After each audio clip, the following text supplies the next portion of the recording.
The AI Act is the first comprehensive regulation on AI, which means it aims to address certain risks that may emerge from AI in a cross-sectorial manner, so across several sectors of society. It's really the first completed effort in producing legislation on AI that is so comprehensive across the world.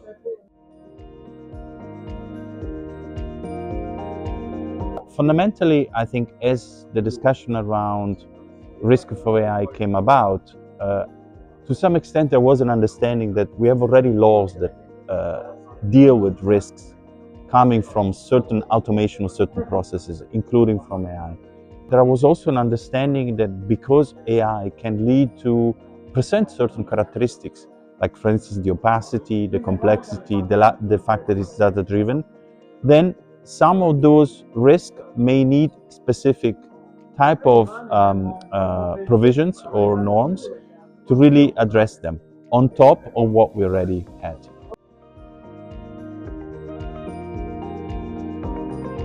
So the changes that the AI Act will introduce are quite significant in terms of certainly imposing on companies to really think twice around the way they deploy AI, in particular in certain areas. So in that sense, I think the AI Act could really have, I would say, a very important educational impact on the way companies do business, the risk that AI may pose, and without necessarily chasing sort of only cost-cutting exercises. I was essentially conceptualizing the whole AI Act in the first concept, and then leading the team that drafted the first proposal by the Commission. And then I've been advising also the co-legislator, of course, from a technical point of view, in the course of the negotiations with the Parliament and the Council.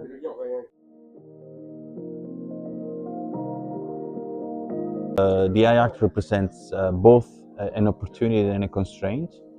It wants to signal, by complying with the AI Act, that AI is trustworthy, and therefore the market can actually trust a product that is in compliance with the AI. So in that sense, it's an opportunity.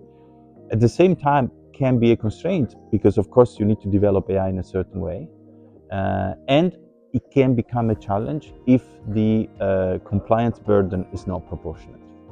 I would encourage companies, first of all, to think twice in terms of deploying AI, really thinking about the use cases where there is an actual need of AI as opposed to perhaps other solutions.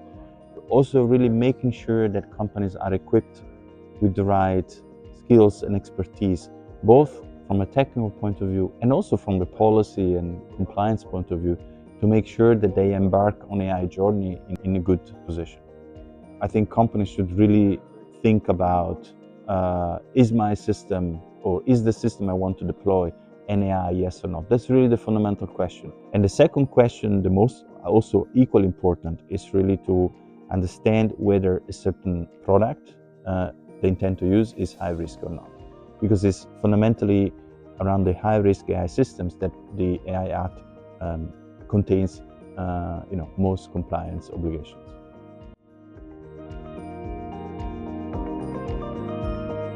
And I really have the impression that, including in Europe, there is really a strong emphasis on really trying to move the research in AI forward. And I think this is really good, also from a point of view of the companies, because in fact, I suppose not all companies will have the capacity to really have internal research departments. The fact that companies can actually benefit from the research community in developing solutions that comply with the spirit of the AI Act, this is really important. So whether that research is done outside of a company, for instance, in a research institution, maybe in partnership with a company, or inside, I think research plays a critical role.